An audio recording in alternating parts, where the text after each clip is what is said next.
Hey guys, it's Heather from Super Psych. I'm back up on here on YouTube, making a little video. I haven't done a whole lot on the blog, on videos, on podcasts. I think the last thing that I visibly did was an analysis on Spider-Man: Homecoming. It was a post on Tumblr. But other than that, I haven't really been making a whole lot of content for you guys to consume because I've been working on my book called Broken Heroes, the unofficial guide to the trauma and psychology of Marvel's Defenders. And that's up on Amazon right now. You can get it on paperback or Kindle. Hey, hey. So that's done now. And so that's done. I was doing some summer classes for a class that I never taught before. So that it was a lot. It was a lot going on. But those things are done. I just recently got hired as a full-time professor. Woot! So I will be having more classes, but I feel like I have more of a structured schedule, and I have a day set aside in my calendar, on my schedule, for just making content, and I think that's going to will make me a lot happier, actually, getting to do this kind of stuff. The thing that I have up right now and in front of me was one of the ideas that I had for talking about at a con. And when I got accepted to Dragon Con, which, first of all, huge surprise, I submitted the Jessica Jones and PTSD panel idea to Dragon Con way back in February, at the same time that I submitted a panel idea to Atlanta Con. And that con was in May, so I heard back from them right away. But I was like, I'm not going to get to go into Dragon Con. There's no way. Nobody knows who I am. Nobody cares. Whatever. And then I got something in June, I guess. I don't know. They wanted me to come talk about Jessica Jones and PTSD, and I was like, yes. But I was like, well, if you want something else, this is something that I've threw together recently, and they were like, no, we are Dragon Con. We do have plenty of things to talk about. So I was like, that's cool. I'm more than happy to just talk about Jessica Jones, and maybe next year I can do multiple panels. I'll submit multiple ideas. If everything's well received at Dragon Con, which I'm hoping it will. It seems like on Facebook right now, people seem like they're excited to go see it. So come, if you're going to Dragon Con, come see me. And also, I'm going to be at AWA, Anime Weekend Atlanta. Not talking about superheroes. I'm going to be talking about psychology of the Legend of Zelda and the psychology of Yuri on Ice. So two things that aren't superhero related at all. But if you're going to be in Atlanta at all in September, come see me at Dragon Con or AWA. So what I was saying was is that I, on a whim, just pitched this idea, the superhero research, to Dragon Con, and they obviously had plenty of other fantastic panels, several that I'm excited to go see. And so I just said, okay, cool, that's fine. But let me still do a YouTube video about it because I'm really excited about some of this content. And this isn't how research is typically presented. Usually, if it's a very academic kind of research, you get it published in a peer-reviewed journal. And certain people, like people who pay for it, can read it. You have access to it if you go to a college, or if you're a student, or if you're a professor, you might as well. But other than that, if it's just something that you're interested in, then you probably have to pay for it, or you subscribe to that journal. Whatever. But a lot of times, is it for free? No, not a lot. I mean, you can find some things on like Google Scholar. But this isn't something that I really wanted to publish academically. For me, it was more of a starting point. And as I develop these ideas, maybe eventually, maybe someday it'll turn into a dissertation, maybe someday it'll turn into some papers. Cool. But at this point, I just really want to share some of these things that I found. So a while ago, and I think the link is actually still up on my Tumblr account, I asked you guys if you're into superheroes, come take my survey that's on SurveyMonkey, and a lot of you guys did. Thank you so much for doing that. And I asked you a number of questions, and some of it I'll go through. Some things I have already written about. I posted some articles. So you can check those out. I'll link the pertinent ones. Well, no, I'll link all of them. I'll link all of them in the description. So you can check those out. But some other stuff I haven't talked about yet, and it's more of a qualitative sort of thing. So, if you know what qualitative is, cool. If you don't, there's two different types of research. There is qualitative research and quantitative research. And qualitative,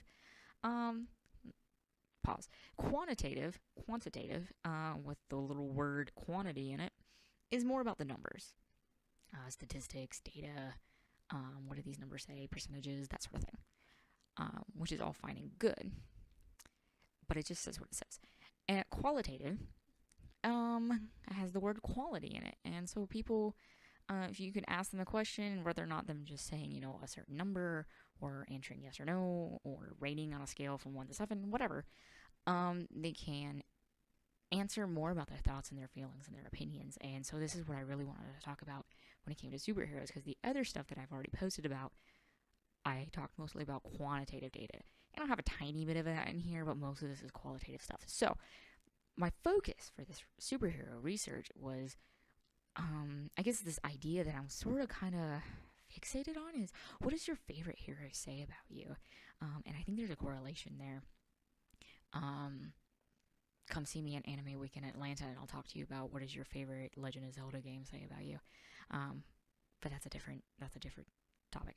Anyways, so what does your favorite hero say about you? And I think there is some sort of correlation or pattern or connection between different people's personalities, or maybe their backgrounds, or what, I don't know what it is, but something I think kind of leads different people to like different superheroes. And I mean, and not even just like certain superheroes. Like, some people will love these in the same way that's like some people love a certain sports team, and like, it's not my thing. I'm kind of like, all right, cool, it's the Philadelphia Eagles, I can see rooting for them, but like, these are like ride or die kind of people, which that's cool if that's your thing. But then there's these kind of like ride or die superhero fans. It's like, well, what made you pick Iron Man over Captain America?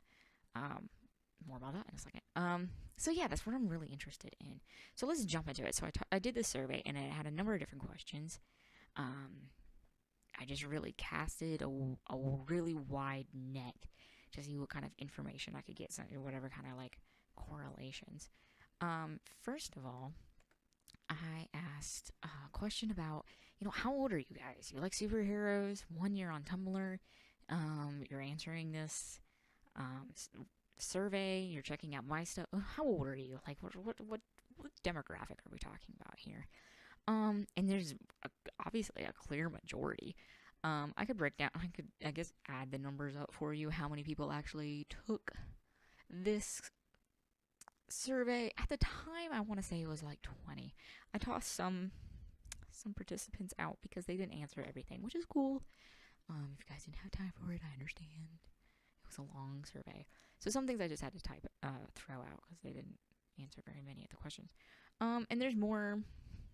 I think there's more answers up there at this point. I really need to recheck it. I made this PowerPoint a little bit ago. So it was around like 20 something, but the clear majority out of this is the age group 21 to 29, which actually I was a little surprised about, because I was like, oh, well, there's got to be some sort of like Tumblr effect. Maybe there'd be like a younger age group. Not having there be a whole lot of 40 to 60-year-olds makes sense to me because of the medium that I'm asking about. So I think this kind of talks about a few things. It's not just, it's not just saying the majority of people who like superheroes are 21 to 29. I think there's a little bit of, if you like superheroes, you're probably around that age. If you're on Tumblr, if you're interested in something called psychology of superheroes, all of these different factors probably led to like a certain age group or a certain demographic. Another thing is that I asked about, what's your gender and sexuality? And one thing that kind of, it didn't surprise me, it validated me. You hear the stereotype about how people who like superheroes aren't typically identify as a woman. that's false. So this huge bit of blue here under gender, and that's what's that? 3/4 of the pie. That's more than 3/4 of the pie, slightly, but about that much. It's cis female, so people who are biologically female and identify as women as well. Um, they're the ones who, um, one, like superheroes, and two, are checking out my Tumblr and are willing to participate in that study.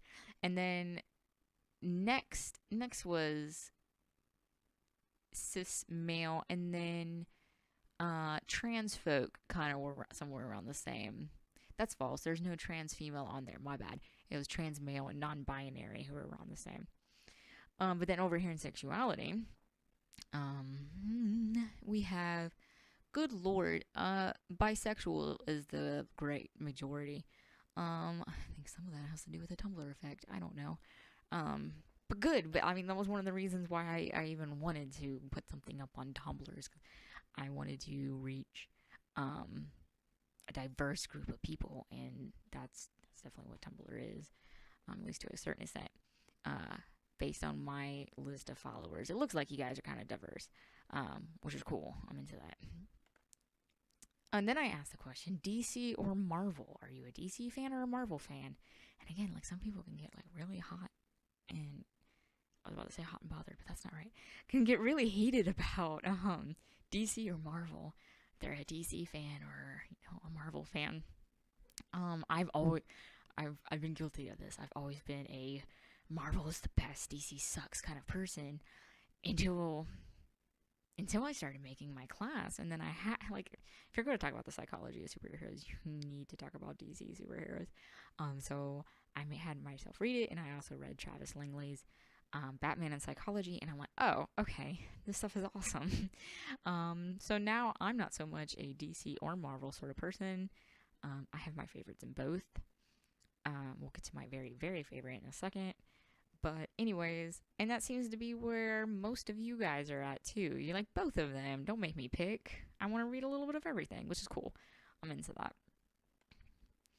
And okay, so one question that, oh wait, these are two questions. One question that I asked, it's kind of all over the place, but like, what kind of fan activities do you guys participate in? And so it was one of those questions where you could choose one, you could choose multiple, or none of them, that sort of thing. So it seems like, I want to say that, so the light blue is none of these. So you didn't like, people who said that they didn't do cosplay or fan art or fan fiction or go to conventions, it looked like almost a quarter of you guys were like, no, I don't do any of that stuff. Cool. And then a quarter said, you know, I do cosplay. And then another quarter is convention. And then fan fiction and fan art kind of made up a quarter themselves. So, but the problem with this little graphic here is it doesn't show how many people participate in multiple. Like, how many people over there in the yellow are also the same people who are over there in the orange? You know what I'm saying? So what we do know, though, is that only like a fourth of you guys aren't participating in any of these things, for whatever reasons. Like, again, this is quantitative data. It doesn't tell me why or like what for what reason. It just tells me numbers. So I just know that 3/4 of you guys, for whatever reasons, don't participate in cosplay, fan art, fan fiction, or go to conventions. But I also know that 3/4 of you guys do participate in at least one of these things. So that's kind of cool. Another question that I asked you guys: what's your preferred media of consuming superhero media? And the majority here is live action. Cool, because I kind of like that too. Although, yeah, I'm gonna like. I've been leaning a lot towards animated stuff lately, but yeah, I just wanted to ask these questions, get an idea of like, you know, what does this fan base look like? At least the ones who are coming and checking out my content. What are you guys interested in? What are you like doing? What's your demographic? And so the other questions that I asked you to rate favorite superheroes, and the top one really was Wonder Woman. And I'll have to recheck that since I got some more participants. But really, she was like the highest rated superhero, which is cool. But also, I asked this like a little bit before the movie came out. Yeah, it was definitely before the movie. Was it? Yes. Yes, it was. But it might have been right around the same time, which makes a lot of sense why she was rated so highly because the movie was awesome. But anyways, so then I asked you guys, rated. Have you rate like the favorite superheroes? Wonder Woman was out on top, and then I asked you, okay, so you rated all of these different superheroes, how much you like them. Now just tell me who's your favorite, and tell me why. Um, what is it about that hero that just I don't know gets you going? I guess that's not how I worded it. But some of you guys gave like some really great answers, and one of the not the topmost, but someone who was mentioned a whole lot in this qualitative part was Captain America. This is pretty cool. And I really love this first one. I'm just going to throw it out here. So, Captain America is my favorite because before becoming strong, he was so small that he reminded me of a young trans guy. As a religious trans person with mental and physical disabilities, I feel like I can relate to him even though he's canonically cisgender. Also, he's really cute. Sue me. I'm not going to sue you. Fair enough. But how cool. So, like, here's getting at, why is this person your favorite hero? And it's this idea of relatability. And even though they get to a good point, um, they get to a good point in that maybe this thing isn't canon. Maybe it's just head canon. Maybe he's not a trans male. But if there's something about him that helps you relate to your own experience, then that I don't know that builds that connection, which I think is really cool. The other one here is I guess Captain America. In answering who's your favorite hero, mostly because he's just someone that I strive to be, and he inspires me to have courage, no matter how hard things get. So one thing is that top one there is getting at. I relate to him that we're going through similar experiences. And then the bottom one is talking more about not necessarily because I look at him and he reminds me of who I am or the experiences that I have, but it's like this is who I would like to be. So it's more of an idealistic sort of thing. The top one is more of I'm relating to this because it seems like we have similar experiences. The other one is I would want to be this person ideally. Very cool. More Captain America because here's a lot going on with him. Someone said, and I love this, I would probably have to say Captain America. Nick Spencer's atrocious current run on the character side. Pause. That's not even really Captain America. Let's just be honest. That's just somebody writing.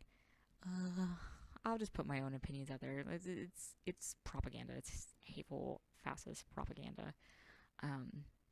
Anyways, Nick Spencer's atrocious current run on the character side, because no matter what, Cat will always stand up to fight for those who cannot fight for themselves. He may not always know what is right, because that's a hard thing to know, and we're all human, no one's perfect, but that doesn't stop him from soldiering on and giving all to do what he thinks is right. So this person's getting at a lot of ethical values. Yeah. And then I put the same one in here, like Captain America pre-Hydra reveal. Right, like he wants to fight for the right thing in the right possible way. In the right way, if possible. Sorry. So again, getting at moral values, and ethics, and I think it also gets back to the idea that we just talked about a second. Like, this is an ideal thing. This is someone for me to look up to. Okay, and here she is herself, Wonder Woman. Wonder Woman. As a little girl, I watched the Justice League cartoon. Her wit, strength, and taking of little shit from others really had a positive impact on me. So again, it kind of sounds like how I see this person, I see this character, and I love it. I love this wit. I love this strength. I want to have that. I don't want to take shit from nobody.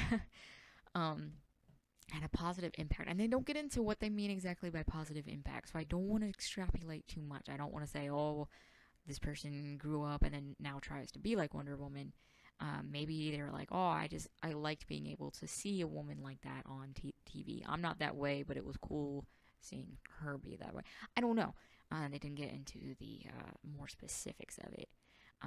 But it sounds to me like we're getting back to that idealistic thing again. So now this is this touches on some results that I also talked about in an article, and I will again post that link on the description. But let's just go over really quickly some of these findings. So, because here's a chart, and here's a lot of lines, and it's just doing stuff, and let me explain to it. Pause though. If you look up here in the yellow, that yellow, I mean, it's making a W, and I'm talking about Wonder Woman, and I don't know. Anyways, so I found 3 correlations that went along with Wonder Woman. So again, I asked a bunch of questions that had to do with a lot of different things. I asked something from what's called a social dominance scale. How much do you agree with like group superiority, that sort of thing. I asked about people's attachment styles, personality traits, a lot of things.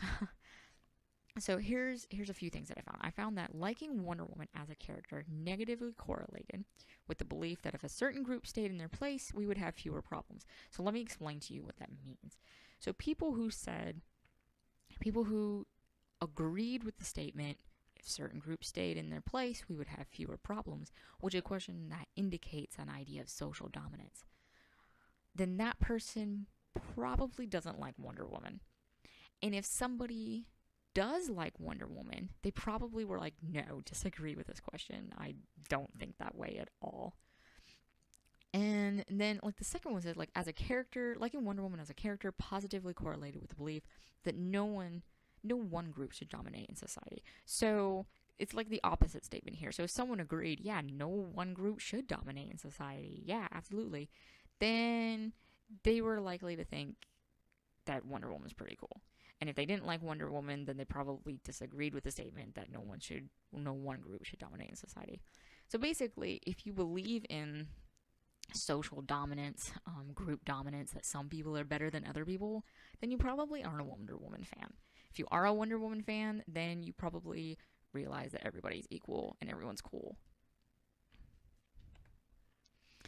So getting back, so someone said that their favorite is Rogue. Of X-Men in the comics specifically. And I identified with her isolation, lacking the ability to connect with others, and being private about her past personal life.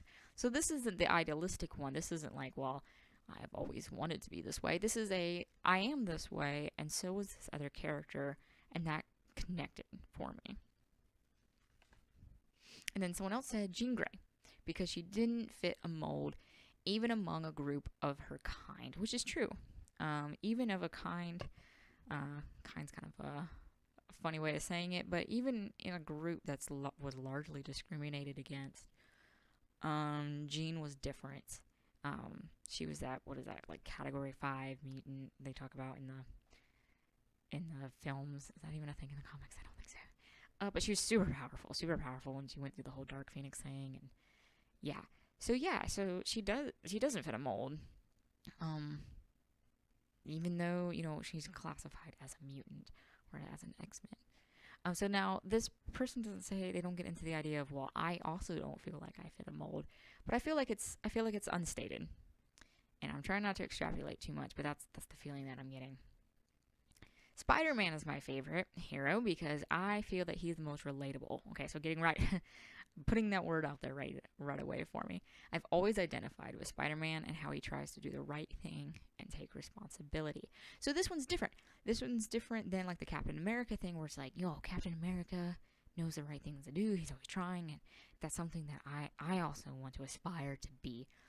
This person is still talking about morals, but they're saying, I relate to this. I also try to do the right thing and take responsibility. So it's not so much an idealistic thing. It's I relate to this. I also try to do this thing. It's not something I'm trying to get at. It's where I am now. And so some more data, and I didn't include Did I write this? No, I didn't. Did I write this in an article? Yeah, I did. I'll post it.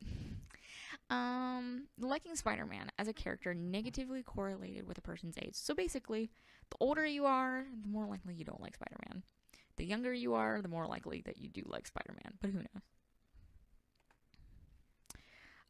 Squirrel Girl, because she's hilarious, charming, adorable, and has squirrel powers. I know exactly who wrote this.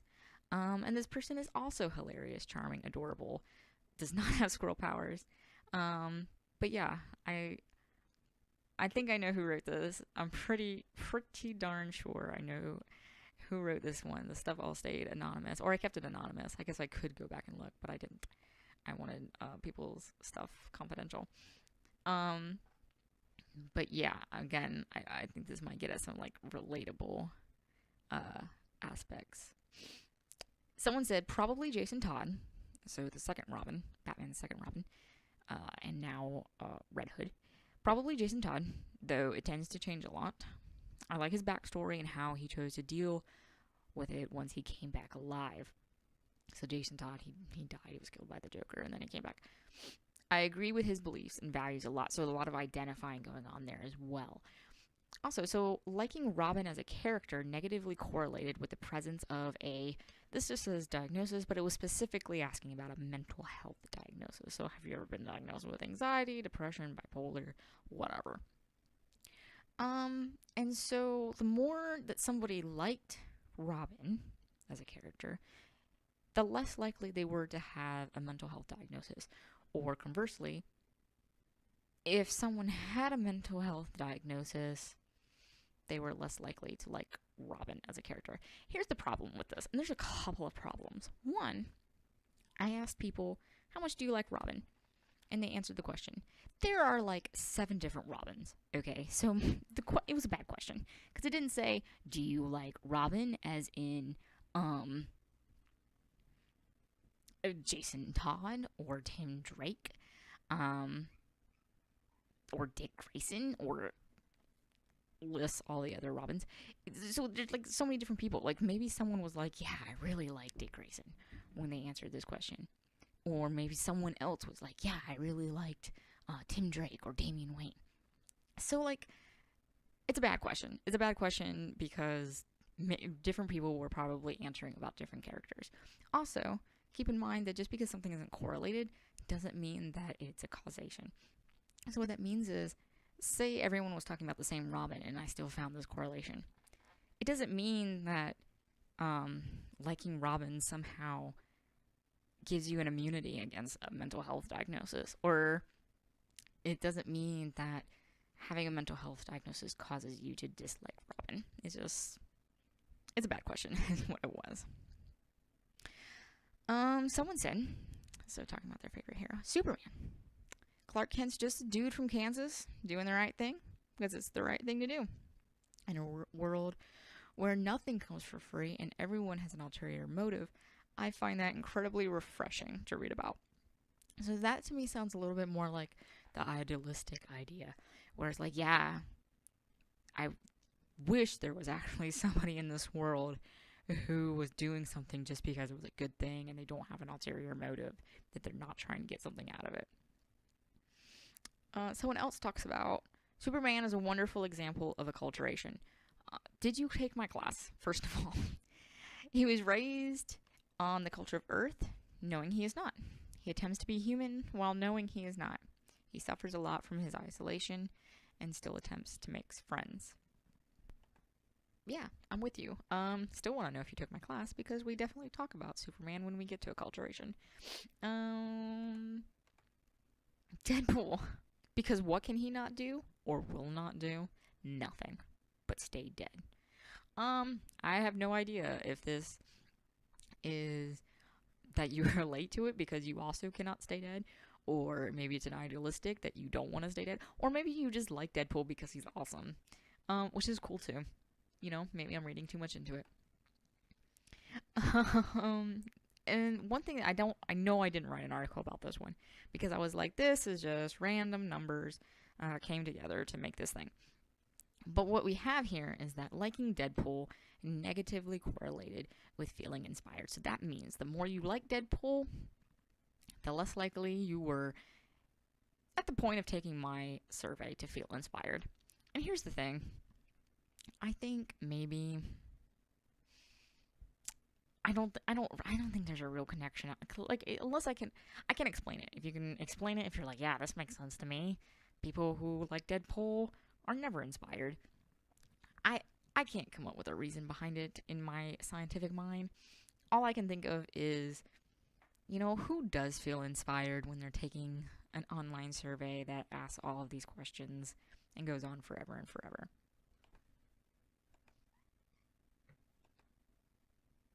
Okay, the last one we got here. My favorite superhero are, in general, the Power Rangers. Thanks for breaking the mold. Specifically, Kimberly Hart, the Mighty Morphin Pink Power Ranger. As a kid, pink was my favorite color, and we share the same name. It felt like a sign. I connected to her, and she liked gymnastics too.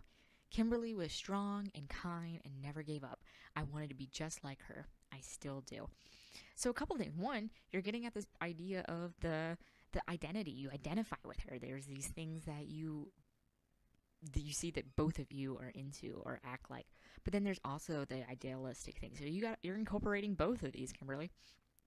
Interestingly enough, and I'm going to assume that this wasn't my sister who answered this, but when I was growing up and watching the Power Rangers, the pink Power Ranger, Kimberly, always reminded me of my sister, Kimberly, who didn't do gymnastics, but she was kind, or is kind. She's a strong person to me, and I don't think she gives up. I think she's a pretty cool, awesome person. If she wanted to, I don't see her wear a lot of pink, but if she wanted to, I think she could rock it. She's more of a purple kind of person. But yeah, so it was funny when you said that. I was like, oh, cool. I identify with you in really liking her in that. I don't know. She reminded me of my sister is what I was thinking of when I thought this. But how cool was that you took someone who, one, I don't think of the Power Rangers too often when I'm talking about the psychology of superheroes. I keep it to, like, Marvel, DC sort of stuff, which is my own limitation. And then you expounded it to the Power Rangers. So how cool. It totally applies. I just really loved it. And I love that you incorporated the identity with the idealism. So guys, thanks for listening, watching this video, and just diving more into this research with me. I'll upload those links in the description, like I said. If you haven't been to my blog, by all means, go ahead. It's at super-psych.tumblr.com. When you go to it for the first time, you will probably get the link to the survey that I've talked about. If you want more of my, just random thoughts, check out my Twitter account at super_psych. I upload different cool links and make events for different panels at cons and stuff that I do on Facebook at Super Psychology. If you're really feeling generous, you can find Super Psych on coffee and buy me what do I like? I like a coconut milk latte with caramel usually. So yeah, if you want to pay $3 to support me and my coffee addiction, I wouldn't mind. And if you want to, I'm probably going to make this a YouTube video. I'm probably also going to put this up on the podcast for iTunes. You can check that out there if you want to hear all my other stuff. We can talk about specific heroes on there. There's a few, and I'm going to get back into doing that. I promise. But yeah, thanks guys. Thanks for listening, and I'll see you next time.